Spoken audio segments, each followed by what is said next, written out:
Hello. Happy Tuesday. Happy Let's Talk Tuesday for a Tuesday, February 27th. Can't believe February is almost over. Stephanie, you uh from Connecticut, you were like the faithful first one there. I saw your prompt right away. Hi, Suzanne and Adam, Chase, Talita, Emily, Colin, Sarah. Hi, you guys. So good to see you. Happy Tuesday. Um, Ed. Hi, Ed and Amy and Sasha and Lisa. Hi, you guys. Well, we're going to hopefully get to a lot of questions. Hi, Sam. How are ya? Monty. Hi, you guys. So, did any of you guys get to see County Rescue? Did any of you see the first episode of County Rescue? If so, what did you think?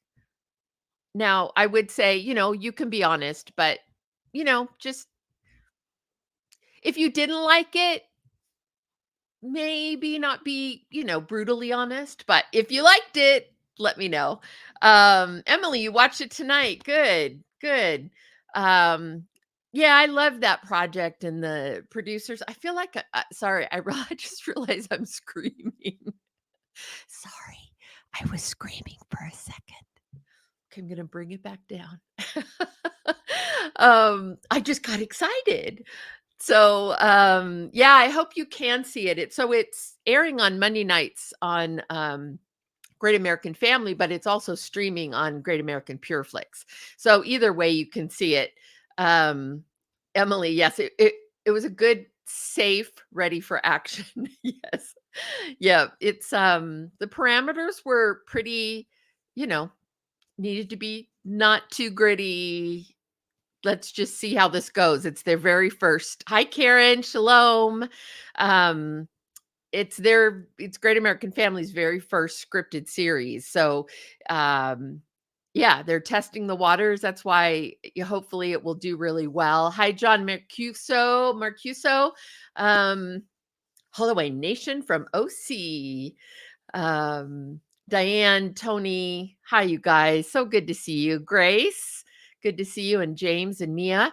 Um, so yeah, they're testing the waters. It seems like things are going well, just overall with the network, which is exciting. And they just had a new press announcement today that they're starting to do. It's similar to what Bill Abbott did over at Hallmark, which was their Hallmark Movies and Mysteries. I think he rebranded that channel for them, and so now they're doing Great American Mysteries.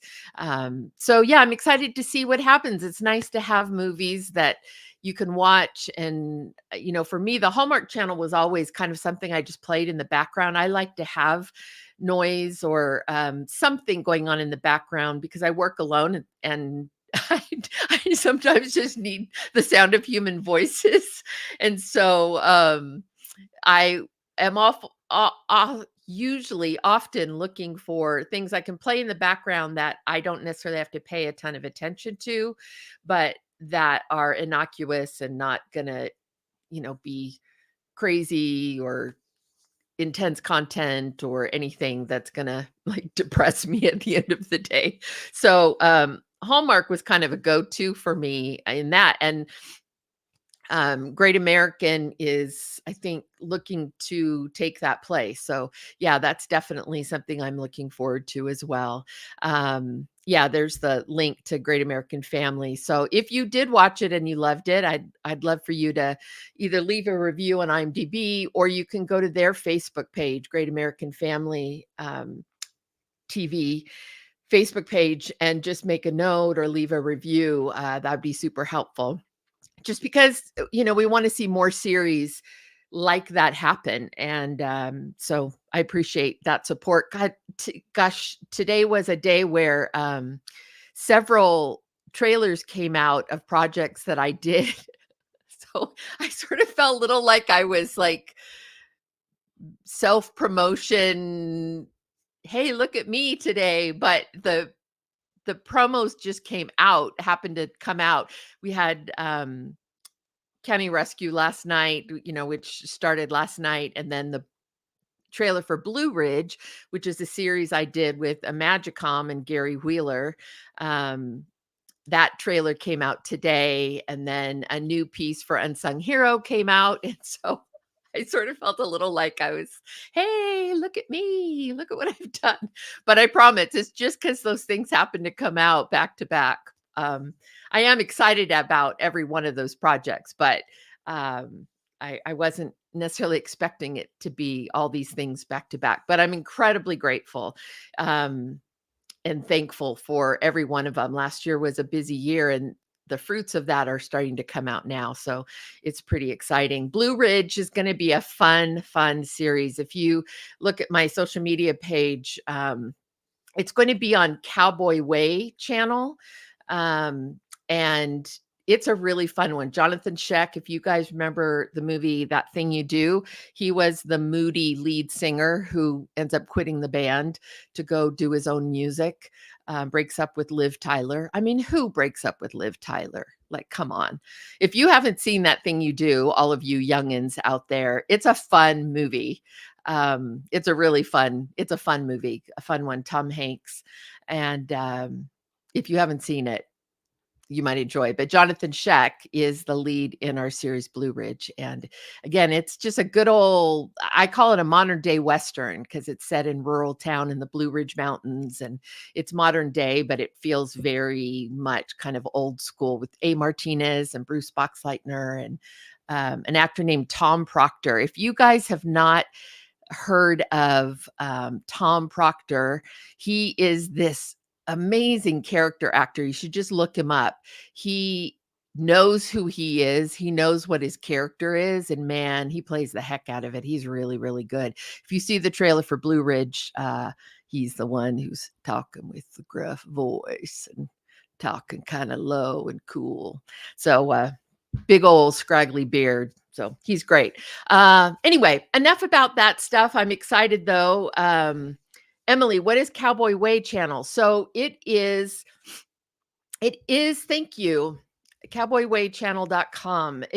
It's what's considered a fast channel. So what fast channel, it's an acronym, FAST, and you'll be hearing more and more about these quote unquote fast channels, FAST. So free ad supported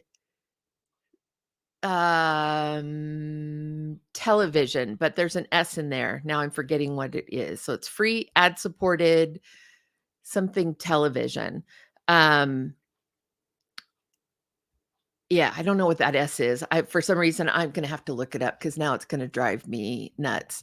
But so it's a new format where it's free. You don't have to subscribe. So it's not like a PureFlix type of a format. It's a free channel. You don't have to subscribe, but it's ad supported. So I'm going to look this up. So, streaming. Yeah, free ad-supported streaming television is what that is. So there's more and more of those popping up, and they're web-based. So it's as far as the contracts go, it's like a new media. So it's free ad-supported streaming television. So if you hear people talk about a fast channel, or if you want to research it and learn more about it, so it's not AVOD. AVOD is a video on demand model. So there's SVOD and AVOD or TVOD, which is SVOD is subscription video on demand. TVOD is transactional video on demand. AVOD is, I forget which one AVOD is, but it's video on demand. It's another video on demand model. And those would be any of the ones where you can just go and, okay, I'm going to rent a movie for $5 or $10. And you do that one transaction. You're not subscribing to like a full-on platform. TVOD and SVOD used to be the primary way of other than a broadcast or a feature film, but advertising-based video on demand. But these fast channels are coming in and I think replacing some of those models. So, yeah, it's always changing. New media is always changing, but Cowboy Way happens to be one of those channels. But there's a lot of great stuff. The movies that I do with the Magicom, which often end up airing eventually on INSP, which is I think I've said this before. INSP isn't inspirational anymore. It was years and years ago, but it's been rebranded where heroes live. And it's very Americana. They do John Wayne, old Gunsmoke, modern day Westerns, period Westerns. They have a cowboy reality show, cowboy competition reality show that Trace Adkins hosts. A lot of uh, that kind of Americana ranch, um, rancher cowboy world is highlighted. So it's a great channel, to be honest with you. There's a lot of great content on there, especially if that's a world that you really enjoy. I found myself getting caught up in the cowboy reality show and watching it a lot. So and I'm not a cowboy, but it is fun to watch it and just kind of live that world. Um, so, Mia, I believe AVOD is free with advertising. Yeah, it looks like that's exactly what it is. So Fast Channel is, as opposed to video on demand, it's a streaming television format. So, yeah, you can look up and research the differences and kind of learn more about them, but and then you can tell us all the nuances, but as soon as I think I've learned them all, it changes. So anyway, but that's what Cowboy Channel is. Chase, I see you have a question, so I'm going to jump to that, and then I have um, a bunch of I have some other questions we want to jump into. So, Chase, when a project offers an actor a pay rate plus an agent fee, example 15 to 20%, is that agent percentage a bonus to the agent or to cover their commission normally paid by the actor? This is an interesting question. I think I know why you're asking this, because I've been made aware that it's being kind of misrepresented and sometimes misused by the agents, meaning they're double dipping.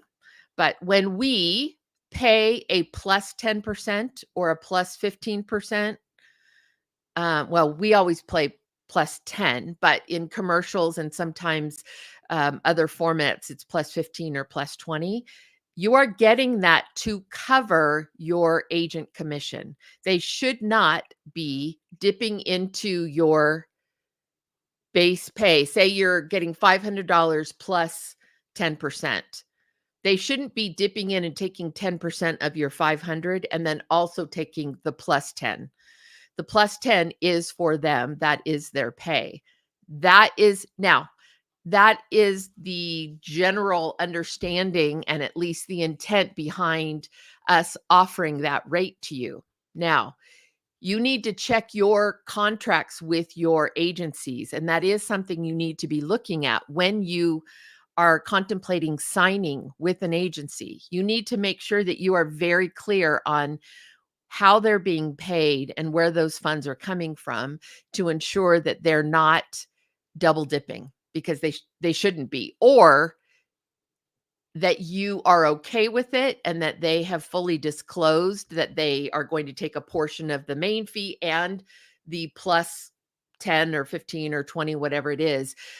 Just make sure that that is very clear. But when we are giving the plus 10, it is supposed to be to cover that agency commission so that you don't have to go to out of pocket on it. So, yeah, that's the intent. I was made aware that some regional agents were taking a piece of the base fee and the plus percentage and doing both, and that is not the intention of what we're paying or why we're giving you the plus 10%. So go over with your agents, make sure you're really clear. I don't know if Jean happens to be on here tonight, but just make sure you're really clear that you understand and that you can they could be upfront and say, "Hey, we're going to take from both places." and you agree to it because those are their terms, and that's fine as long as everyone is really upfront from the beginning. But if you're under the impression that they're getting paid from the plus 10 or plus whatever, and they're taking from both, then that's a problem. Now, sometimes you don't get a plus 10. Say let's just talk about a scale situation. So, say you're making, we'll call it $1,000. Scale isn't daily scale isn't $1,000, but for this conversation, let's say we're talking $1,000 is the scale payment if you're like on a SAG project or something. We would pay scale plus 10%, which would be the $100, and that $100 would go to your agent. Now, sometimes if it's negotiated that we're going to pay you $1,500, which is over scale, we will say 1,500 is inclusive of the agency fee, in which case your agent will pull from that $1,500. So if we're paying you over scale and contractually we have made it clear, the expectation is that the agency will come out of that portion that is over scale, then they will take from that $1,500 fee. Okay. But if you're making scale, it should always be a plus whatever on top of that. And that's how your agent should get paid. Now, you could negotiate for a $1,500 a day plus 10%, or your agent could certainly try to get that. You won't always, but you can certainly ask. Anytime there's a plus and then a percentage, that is intended for the agent. And then if you're making more than scale, or if it's specifically specified in your contract that your rate, daily, weekly, whatever, your rate is inclusive of agency fees, then your agent will be taking from that amount in absence of a plus whatever, 10%, 15, 20. Okay. Does that make that clear? Hopefully that's a little more clear. Oh, Jean is recovering from a gnarly virus. Oh gosh. Well, that's a bummer. It's probably time for us to have a conversation with Jean on some of these kinds of questions anyway. But you guys, if you think about Jean, pray for her. Pray that she gets over that that virus. And Diego's back.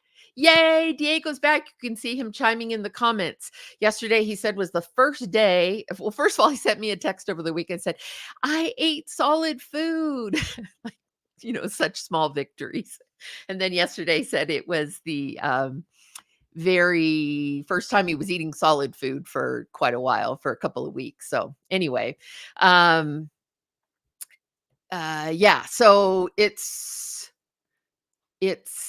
hopefully that makes sense. And just make sure and you're asking the agent and being clear with that when you agree. Okay. Everyone needs to be upfront. Joey, generally that pays the agent commission. With my agent, if there's an agent fee, that is their cut. Nothing comes out of my day rate. Exactly. That's the intention, Joey. That's exactly the intention. But you're right. Every contract can be different. So those are the things, especially those of you who might be newer to the industry. Those are the things you want to make sure that you're looking for. As Diego says, read the details of your contract. Don't just assume, because they may be assuming that that's how they work, and you're assuming a totally different scenario, and you guys end up then in conflict simply because you didn't clarify it with each other. So yes, make sure you're reading the details of a contract with representation. Yeah. And so exactly, Tommy. So the way that, so let's talk about SAG for a second. So SAG has scale rates, meaning that the lowest you can pay is SAG daily scale or weekly scale. You can't pay less than that for a SAG project. Now it could be a SAG, ultra low budget project, low budget, new media. There's all different contracts, and each of those contracts have a different quote unquote scale rate. But there is a base rate, which is scale rate, by which you have to at least meet that minimum. And so the idea behind the plus 10 was if so you have maybe one actor who doesn't have an agent, they're going to get the whole, let's say it's $500. Then you have an actor who has an agent, their agent's going to take out 10% and they're only going to get 450. And SAG said basically, no, every actor needs to get at least the SAG minimum rate. So then the agency fees are on top of that. So when you're being paid scale, it is very standard for the plus 10 to go on top of that. And that's how your actor is paid. So, okay, let's see. Monty, that's what we always thought, but now they are saying differently. Monty, like I said, I had an actor slash producer slash teacher.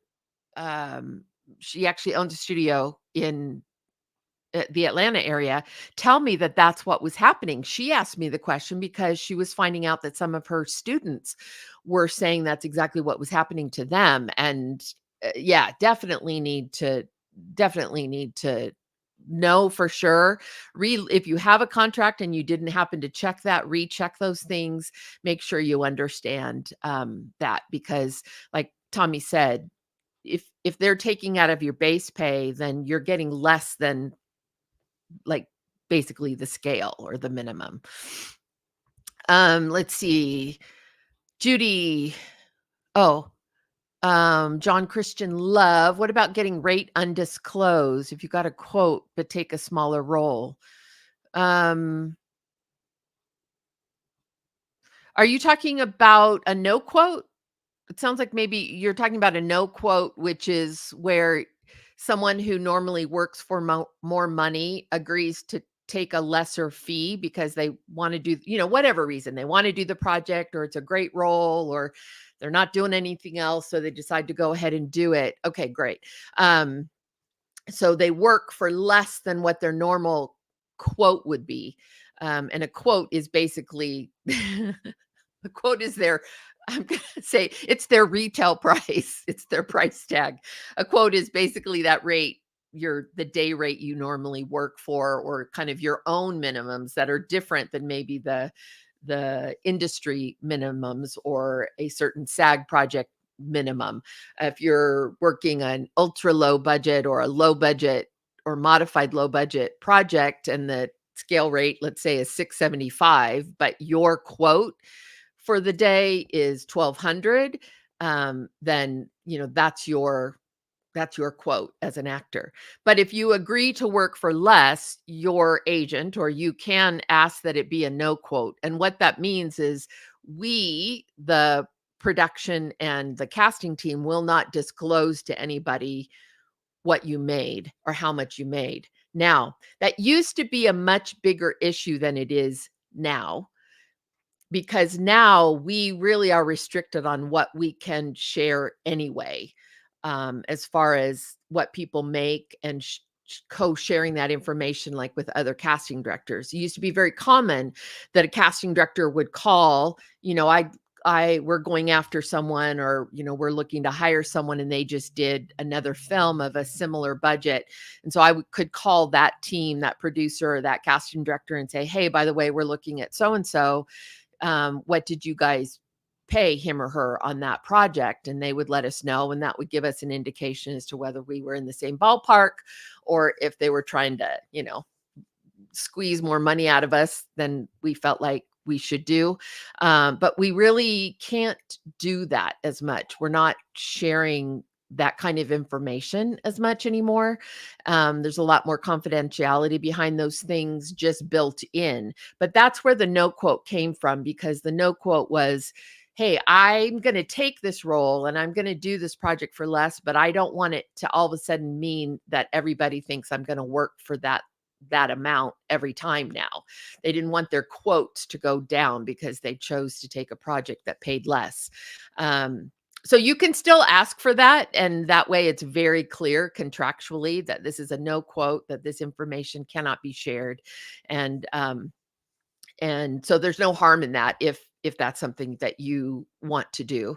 And I know I've in negotiation sometimes when I'm working with someone, and it's usually when we're going after name actors, I'll say to them, "Hey, I'm happy to make this a no quote because there is concern that they typically don't work for the smaller amount of money and they don't want that to hurt them um, with other productions and future jobs." So we'll agree that it's a no quote. So yeah.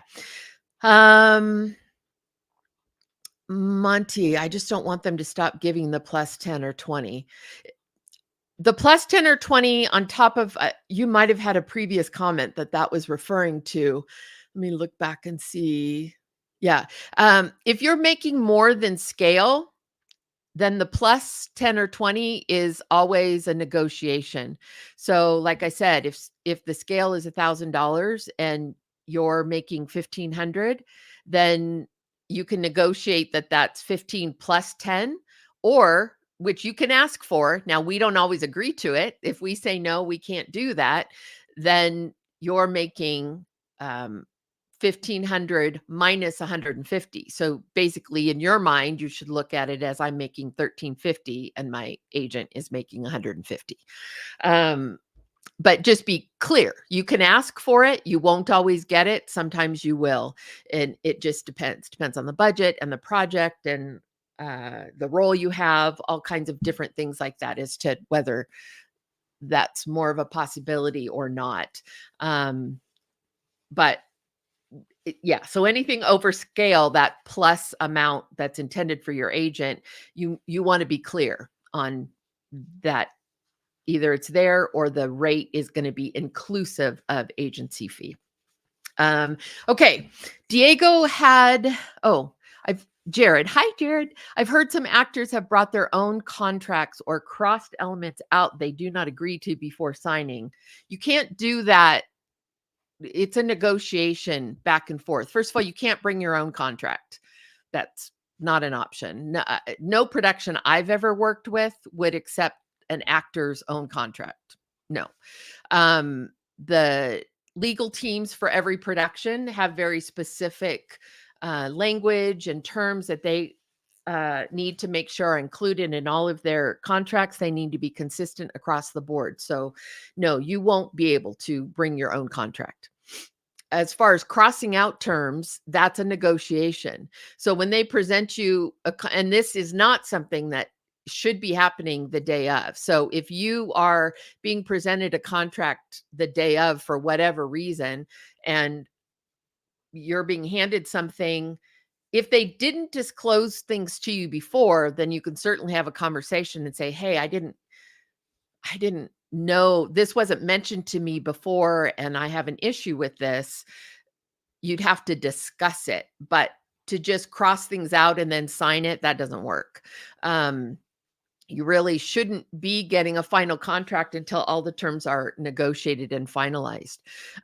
Because at that point, either you accept the terms or you walk away. Those are your two choices. There's only two choices. You negotiate, you guys go back and forth, and there's finally a point at which either side says, "Hey, this is my bottom line," or you say to a production company, "Hey, this is my bottom line." And either it works or it doesn't. Or the same thing, production company can say to you, casting director can say to you, "Hey, this is our bottom line. This is the best we can do. Let us know if you want to join the project or not." And then that's your choice. You can either agree to those terms or you can walk away. In the end, it's always your choice because you can choose to walk away. But all that should be happening ahead of time, not the day of. Now, if it's a day player situation, those contracts, especially on a SAG film, those contracts are very standard. SAG terms and things are all covered under SAG agreements. If it's a non-union, of course, you do need to look it over and make sure you're not signing away the rights for them to generate an AI version of you and use in 5 more films, or, whatever could be kind of thrown in there. But all that should be done ahead of time, not at the last minute. So no, you shouldn't be crossing things out and then at the last minute and then signing. Now, you might be talking about crossing things out and sending it back and saying, hey, these are the things I object to, that's fine. That's a negotiation. But that shouldn't be happening on the the day of, right? Because at that point, then if you choose to walk away, you're leaving them in a very, very bad situation. And likely you will not ever work with that production company or that casting director again, um, because that is just bad form. So, but anyway, hopefully that answers your question, Jared. Sarah, to throw another wrench in there. Sure, let's throw another wrench. Oh, before that, Sarah, I'm going to go up to Jan. Jan says, can I Google and get a chart of the SAG scale? You guys just go to SAGIndie, SAGINDIE.com.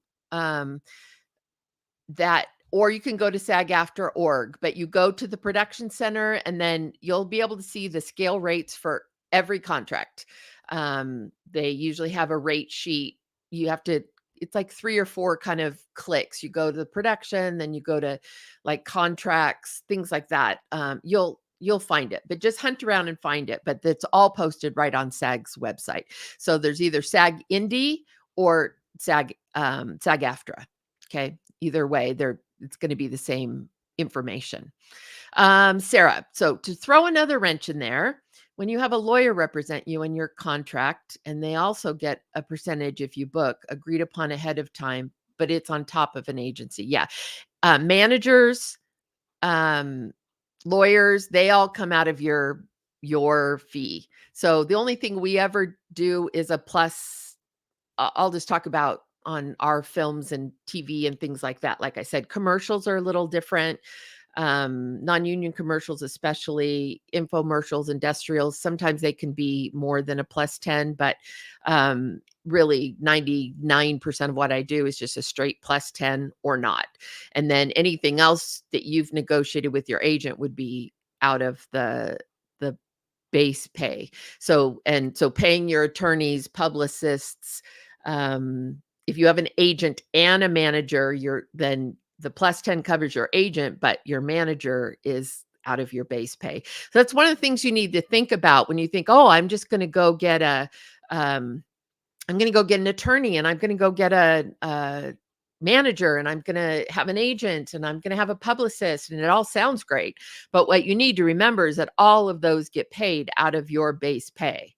You'll get a plus 10%, that'll cover your agent, and everybody else on your team comes out of that base pay. So again, using our $1,000 example, $100 goes to your agent, then the lawyer, the manager, and the publicist, all those people get paid out of your $1,000. So, because we don't do a plus 10 for your agent and a plus 10 for your manager, and no, that doesn't happen.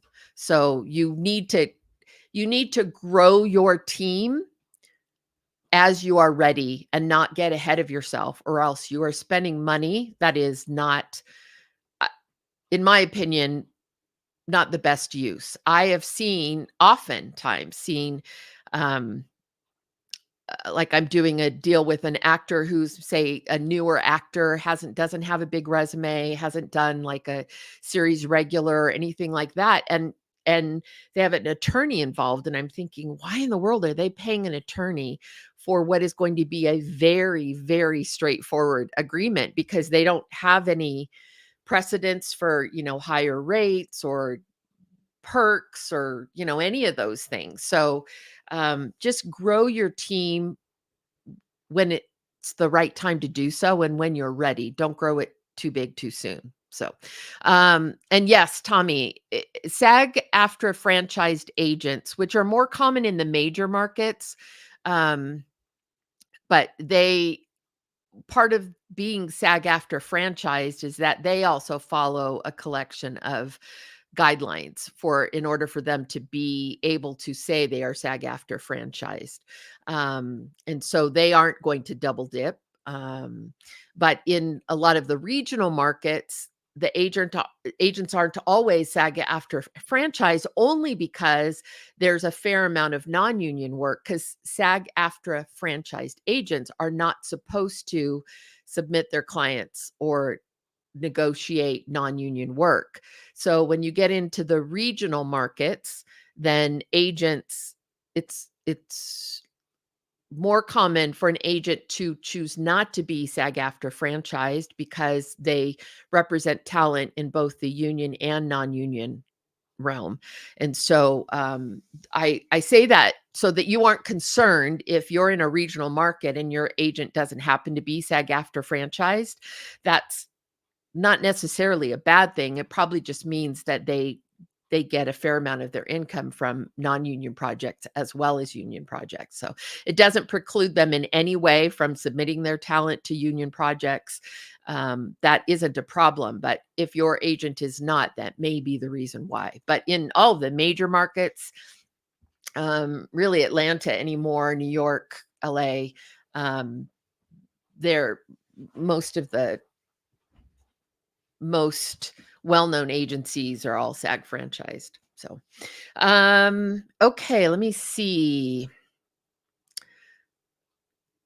Okay, Lynette Barron Beard. Trying to submit my daughter to different casting calls and promoting her from this mom shop.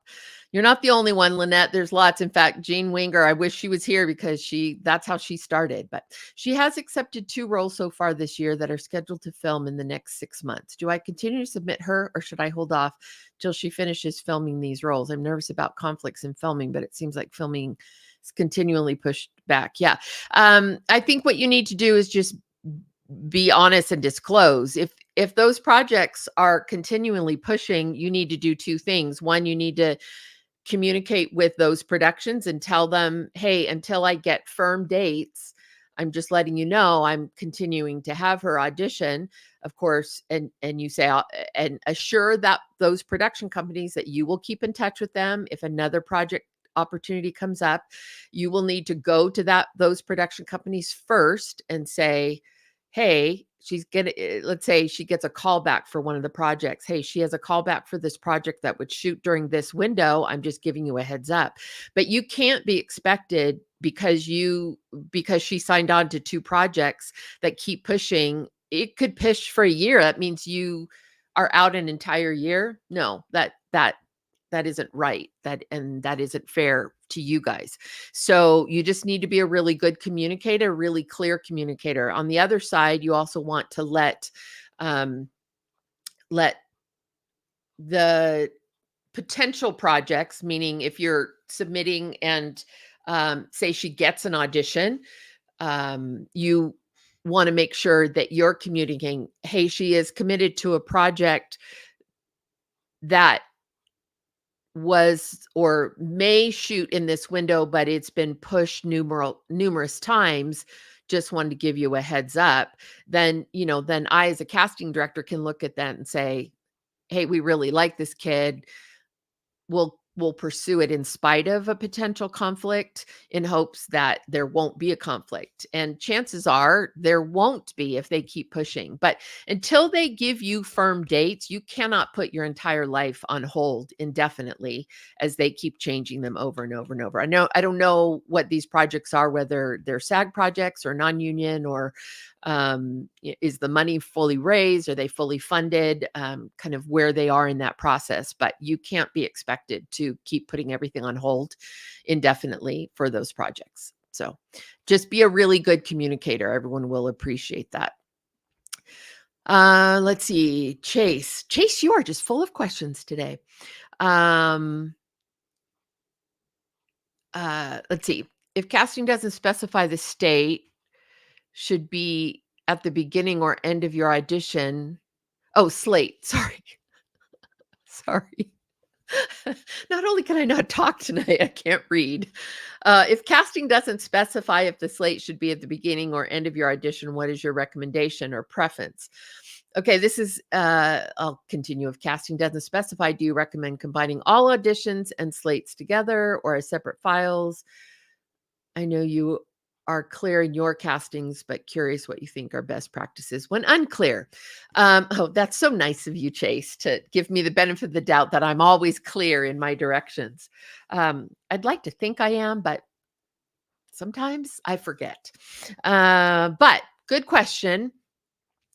but I can only answer for me. Now, you could probably talk to 10 other casting directors, and they'll tell you the opposite of what I'm about to tell you. But I like having the slate at the beginning because there's certain things that come into play, height sometimes, um, where they live sometimes, those things, and that plays into kind of how they might fit in the project. So I like knowing that up front. Um, but honestly, I'm not going to be bothered either way. If you go right into the audition, if I need to know that information, I can jump to the end and get what I need.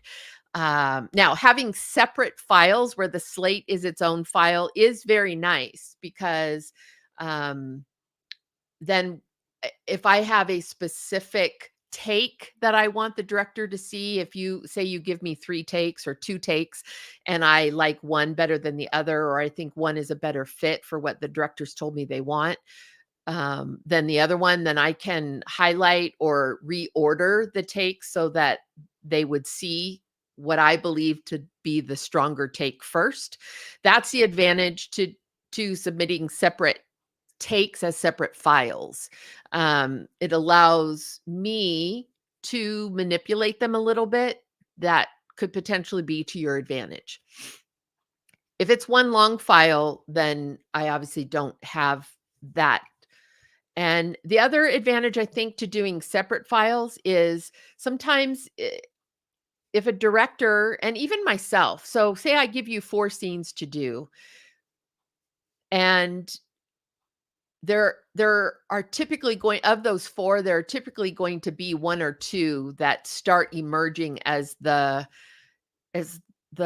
more kind of separating the men from the boys, that either the scene that is kind of showing us which ones are really getting it and which aren't. And so sometimes we'll go to that scene first. It doesn't mean we don't watch everything, but sometimes we don't watch everything. Sometimes we can get what we need from one really key scene, and that allows us to go directly to that spot if we need to. Or it allows the director to access that specific scene multiple times. So that can be helpful. But if it's one file, that's fine too. I don't have objection either way. But if you were telling me what would be the most ideal, in my opinion, and just my opinion, I would do separate files. It allows me more control and it allows easier navigation to the key material. So that's yeah.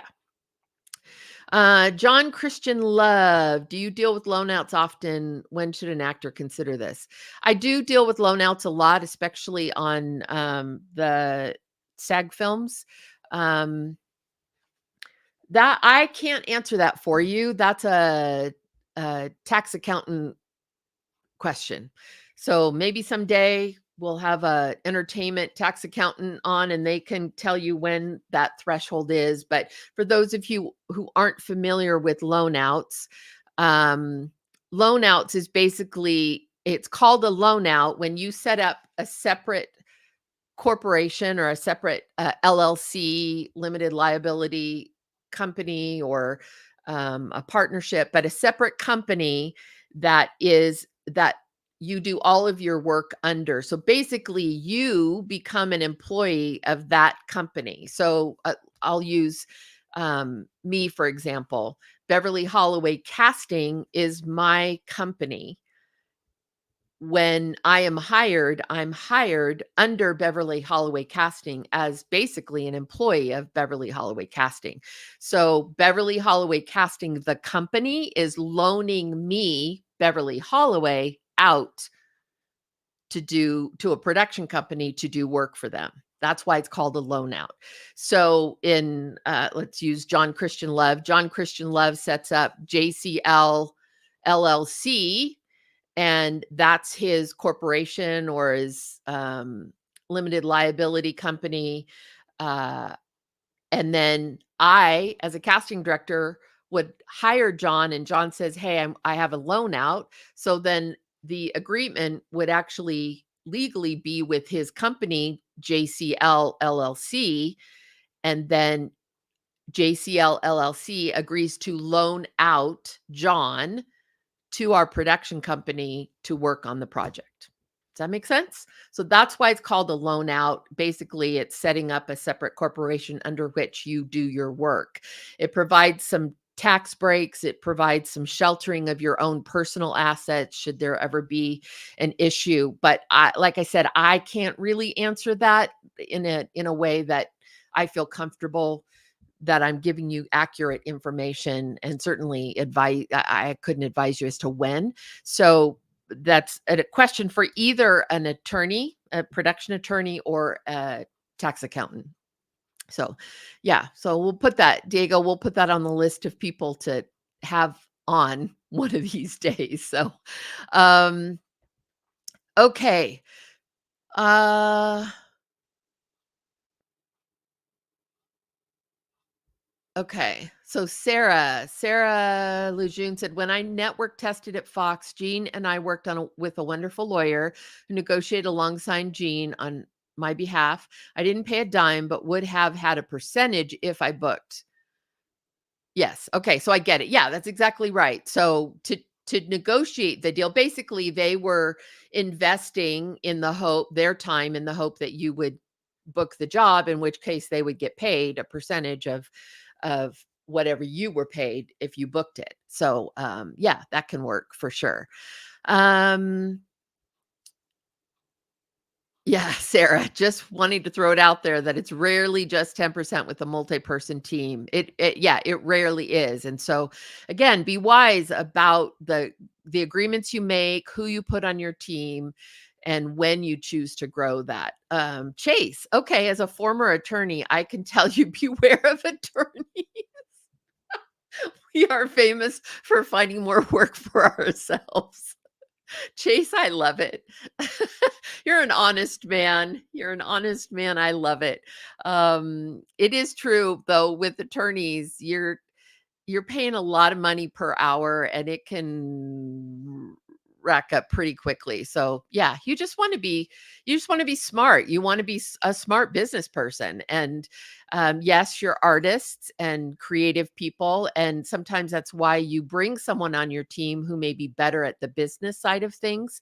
And be mindful of that. You don't want to fill your team with people whose deficits are the same as yours. You want to fill them with people who complement and and make you better. Diego is a perfect example of that because social media and that communication, the technical side of what we do on Tuesdays, that was not my forte. I wanted to do it just from a like creative artistry, spend time with you guys thing, but the technical side of it and the vision for it and the understanding what the possibilities are that are out there and how we could grow and all of that, that's Diego. And you team up with the people who make you better and who increase your territory. And you guys complement each other. So, yeah. Okay. Diego is telling me time to wrap it up. And we didn't get to, we didn't, eh, Diego had a bunch of questions all lined up and we didn't get to any of them because you guys are awesome. Diego, maybe y'all can do plus 80% for the manager. Diego, as much as you would be worth every cent of that, yeah, it'll never happen. At least not on something I'm casting. Anyway, you guys are awesome. I hope some of this has been helpful. We ended up with yeah, information. This is pretty much information we've never really talked about. So I love that. That's another thing I love about our Tuesday nights is that there always seems to be plenty to talk about and plenty of new things to talk about. So um Lisa Crosby, I see your thing. I saw a schedule today, but I didn't see Beverly specifically mentioned. You're talking about Christian worldview. So, um, Yeah, I saw that today, and I totally know what you're talking about. I already emailed them and said, "Hey, I think I'm doing this session with Sherry." So Sherry Rigby and I are doing a session together, and it's a self-tape workshop. So there's it's only an hour though, so unfortunately, I think there's only like 5 people who can sign up to actually be hands-on and do the mock audition, but it's like what we've done with the other monologue workshops, whereas everyone will be in the room watching, and I'll be making sure that I'm addressing things and making it educational and helpful and useful for everyone. But we're going to talk specifically about self tapes, about the lighting, about what comes across, how to use the camera most effectively, what reads, what doesn't, all of those things. And so that is what, and I think on the schedule, Lisa, it's on Wednesday, and I think it was listed as a panel. It was yeah, the wording was not accurate, not correct. I sent them some notes when I saw that, so hopefully that'll be changing and modifying soon, and will be a little more clear for you. But that is on Wednesday at Christian Worldview. Now, Diego and I talked about doing Tuesday night. So stay tuned for details. Diego and I are looking to whether we can find a spot to host a Let's Talk Tuesday family night Tuesday night, and go live all together from Christian Worldview and do our Let's Talk Tuesday together as a group. Any of those you who would be there on Tuesday night at Christian Worldview, have us just get together and do our Let's Talk Tuesday as a group chat and a group live. So we'll let you know. We just have to see if we can find a room that would be conducive, quiet enough, private enough that we could do that and not be, interrupted.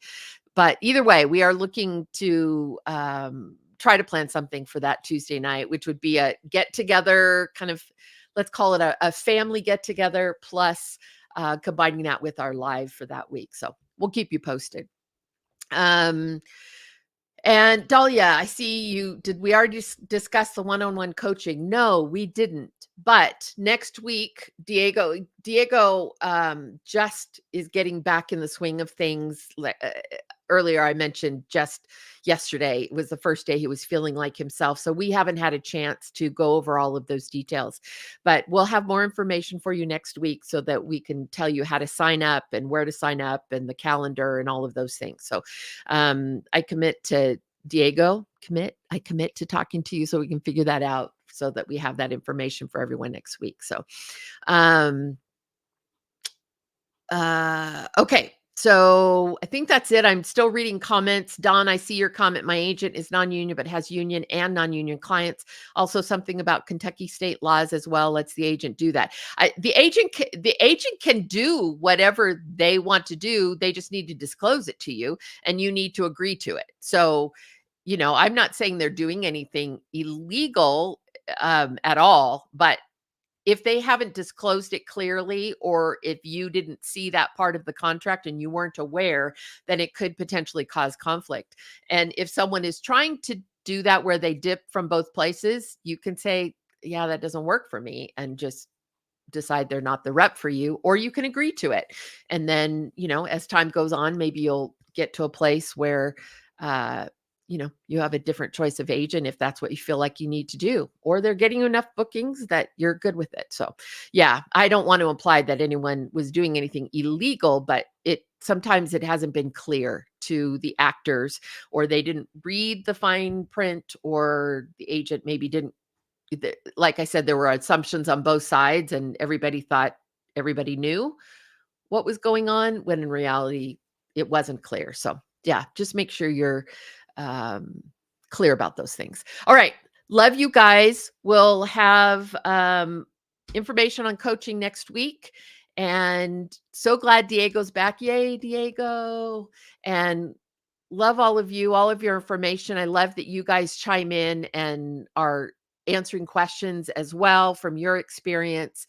And we will just talk again next week and have lots more questions. This was great, though. This was a good night. Appreciated all of your insights, all of your experiences, because your experiences as the actors for the other actors who are asking the questions is invaluable. So, yeah. And if there's a question that you ask, because I'm seeing one from Jennifer Robin, um, I'm seeing a couple of questions we didn't get to.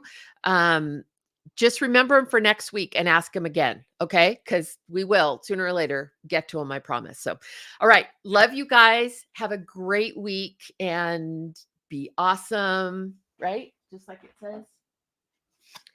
Be awesome today. And